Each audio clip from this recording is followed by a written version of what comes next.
name's Joon, and I'm from North Texas. I applied to colleges at 16 years old, and I'll be starting this fall as a freshman at Cornell on a full ride scholarship. Amazing. When you find my YouTube channel? Yeah, so I found it probably end of my sophomore year, which would be at around May of this year. Mhm, And I found it like super helpful to really listen to the voices of mhm, like admitted students and really just using their advice, especially for like essays and in crafting my own original framework mhm. in approaching my college applications in terms of like applying the principles that they used into my own application, which I'll get to later on. And yeah, I found it really helpful in terms of kind of allowing me to unlock my own authentic voice through the four principles of like intellectual vitality, point of excellence, Mhm. texture, authenticity, and fit. Amazing. Well, I'm really glad you found it helpful. I mean, that's the plan, to get this information to as many people as possible, so it's easier for them. All right. So like walk us through your application process and why'd you choose Cornell and how'd you feel when you get in? Yeah, so first of all, I applied through QuestBridge, which is basically connects high achieving low income students to top colleges. It's Mhm. through a binding process, and if you get in, you get a full ride scholarship. And actually, my journey was kind of unique in that I graduated high school in 3 years. At the end, during my sophomore year, my counselor told me that if I were to stay for another year, that I would essentially have no more like meaningfully challenging courses to take. So based on Mm, that, I decided to graduate early, and then by skipping my junior year. So I think that definitely shaped my college journey. I think I started researching colleges at around a summer before my senior year. Um, okay. and in terms of how I developed my interest in Cornell, I think Cornell was one of like the few colleges that matched my interests because I have a very like niche set of interests in like the intersection between I would say yeah intersection between basically like sustainable technology invention was definitely a core part of my application, um, and tying that to like environmental like informatics and Cornell. What's interesting about Cornell is that they're one of the few colleges in the country that has like a top um, agriculture program, and within that school, they offer a information science major. And I think Mm, that was a really specific connection to Cornell that I leveraged not only in my essays but also throughout my application and kind of connecting my story. And then I think that was a very crucial part of my application. yeah, for sure, for sure. All right, we'll talk all about your essays and your ECs, but let's first get honest about your stats. What was your GPA, and did you give any tests? And if so, for your test scores, and how many APs if you took any? Yeah, so I did not have a 4.0 GPA. I had Mm-hmm. a 3.98. And in terms of test scores and APs, so I took the SAT 3 times. First time I got a 1500, second time I got a 1510, and then third time I got a 1540 or 1550 Mm-hmm. super score. And then APs, I will have taken 20 APs by the end of this school year. I took like three freshman year, nine sophomore year, and then eight this year. And I think like stats are not like they're not as important as people make them out to be. Like I know a lot of For people, sure. like even at my school, that they're like stressing out over like 10, 20, 30 points on their SAT. And I feel like you could better use that time in improving other parts of your application. I mean, ultimately, it's a threshold, right? Mm-hmm. Not a scale. Like it has diminishing returns after a certain point. So I think you definitely don't need perfect stats as long as you meet a certain threshold. Yeah, no, for sure. That's what I preach. I think too many people get too into getting like the best stats possible, but I think as long as you have the baseline figured out, like you're taking decent amount of APs in your context, and you have a solid SAT score like 1500 plus. I mean, there's no reason to push it further to like 1590. And I think at that point you should start focusing on your ECs and your essays Mhm. for sure. All right, and like, were you ranked in number one in your class, or were there people ahead of you? At the time of application, I was ranked number two. Okay, and like overall, how'd you feel about your academic profile compared to I other think students? it was definitely enough for like top schools. I think it was definitely qualified side. I didn't really have concerns regarding my academics. I think Mm-hmm. there's definitely enough for pretty much any college in the nation, I'd say. Yep. But it wasn't anything special necessarily. I think, especially in my context, because at least in my school district, we have like high school district offers like 36 AP classes. I think that's probably the most in the nation. So I think looking at my context, I think it's nothing special, but I think I was qualified enough to in terms of like academics. No, makes sense. And like you took a lot of APs. So did you get like all fives on your AP exams? Did you have some fours or threes? And how'd you manage that with maintaining your GPS?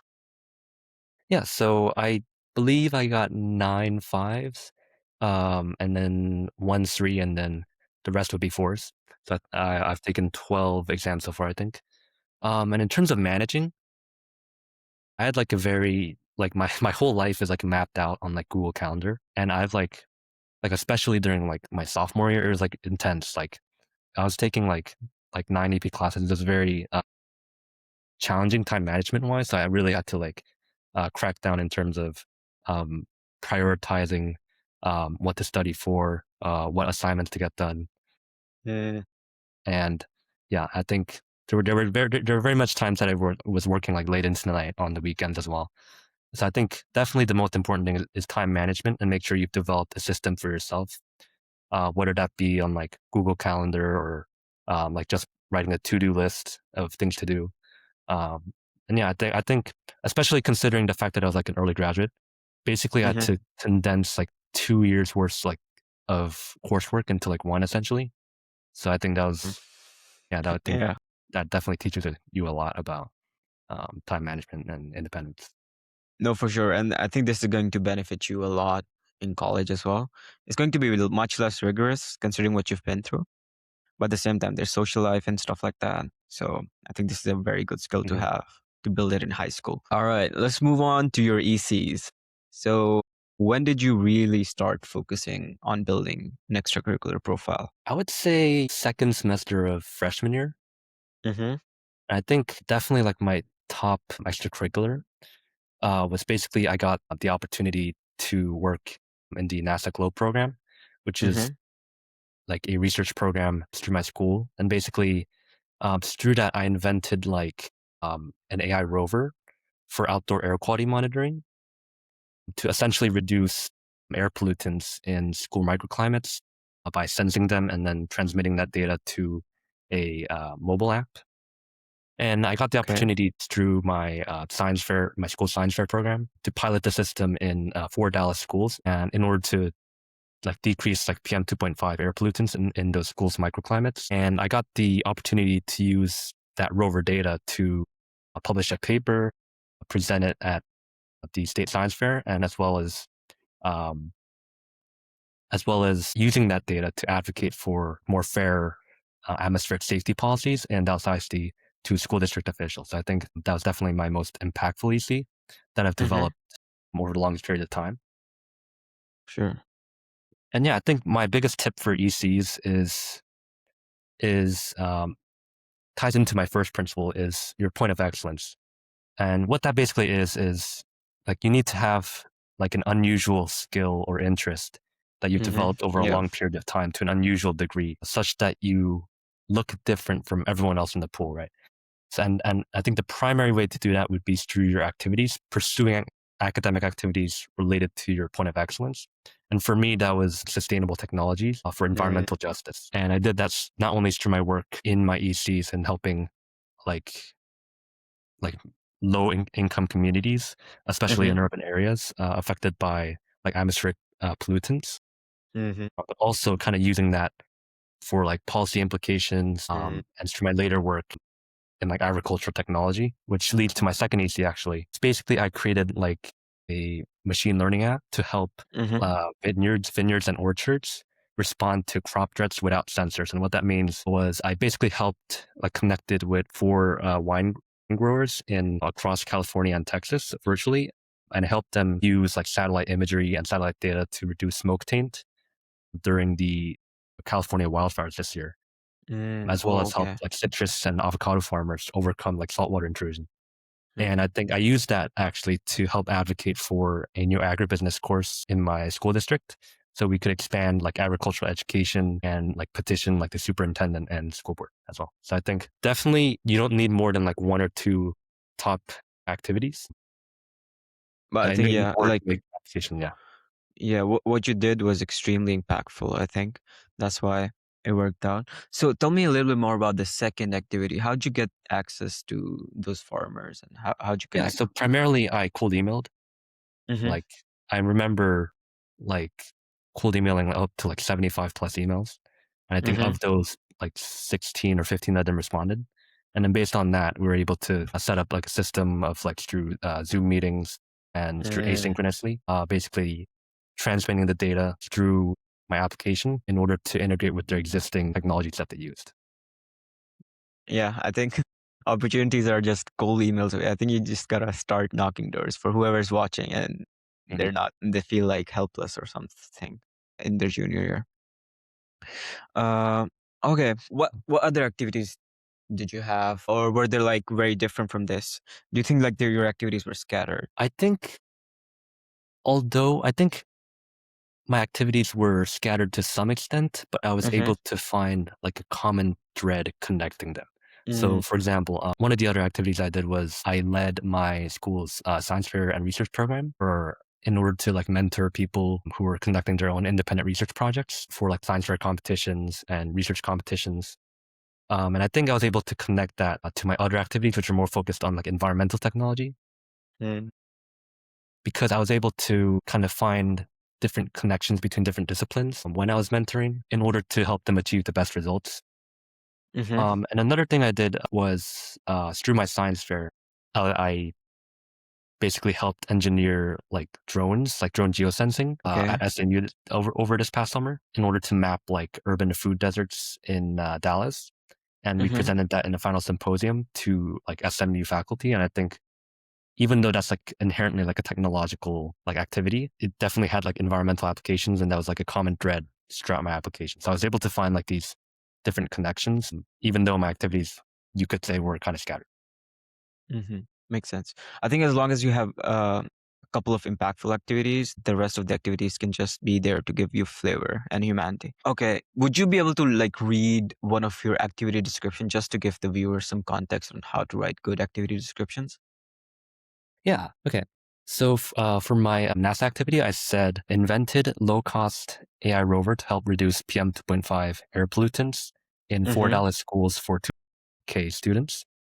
And then there's a second box for Questbridge applicants for achievements. And it says, use the rover data to publish a paper and propose atmospheric safety policies or a program to Dallas ISD policymakers.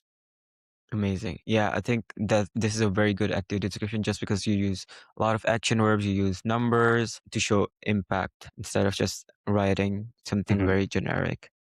For sure. All right, moving on. Let's talk about your awards and honors. So, how strong do you think your awards and honors were, and did you feel competitive in that area? I think honestly, given the caliber of schools that I applied to, I think activity like or awards were not like at the top level, Mm-hmm. especially considering like how competitive it is in terms of like everyone has like international, national level awards. Yeah. So my awards that I listed on my application were I got second place at Texas Science and Engineering Fair in the Okay. environmental science category. And then I was a Governor Science and Technology Scholar, and I got a research scholarship at SMU to their drone lab. And I was a Questbridge College Prep Scholar, and I won the Quest for Excellence STEM Award. Okay. I think these are decent. Like, awards and honors are mostly compared to your context. So, based on that, I think you were solid in that area as well. All right. Um, let's talk about your essays. So, what was your essay about? How'd you come up with the idea? How'd you write it? Stuff like that. Okay, so basically, having watched all your videos, I think I Mm-hmm. developed like a very specific like original framework for you to approach not only your essays but your entire application. And I think I haven't heard many people talk about this a lot. Mm-hmm. And I think I've boiled it down to four key principles, right? The first key principle is intellectual vitality, or which I'll call Okay. IV from now on.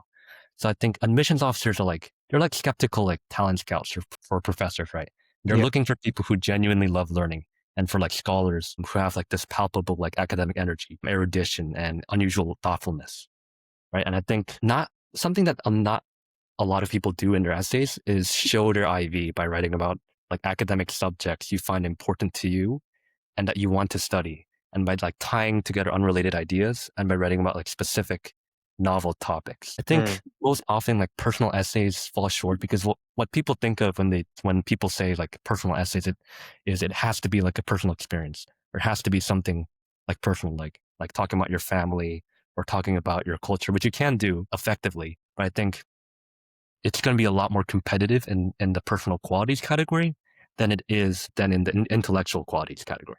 And that Okay. brings me to my second point, which is points of excellence, which I talked about earlier. It's unusual skill or interest, basically, that you've developed over a long period of time to an Mm. unusual degree. And in your writing, in particular, you want to write with detail and like verve about your points of excellence, in order to verify the authenticity of your activities, and especially lean into this in your supplemental essays. And then the Mm-hmm. third principle would be texture. So what this means is your personality needs to like pop off Yeah. the page through like novel interests and like endearing personal qualities that show that you're like humble, authentic, Yeah. funny, Human self-deprecating. mostly, I think. A lot of people just miss that part and they just Mhm. write about the stuff they've done. Yeah, and I think that ties into authenticity. Mm-hmm. I think there's like this advice going around that you need to just be yourself. But I think a better version of that is you Yeah. should accentuate the parts of yourself that make the most like human impact on the reader without making it seem like a performance of what you Yeah. assume that colleges want. I think that's It's a the very best way to thin define line. authenticity. Yeah. I said it's a very thin line between that. Yeah.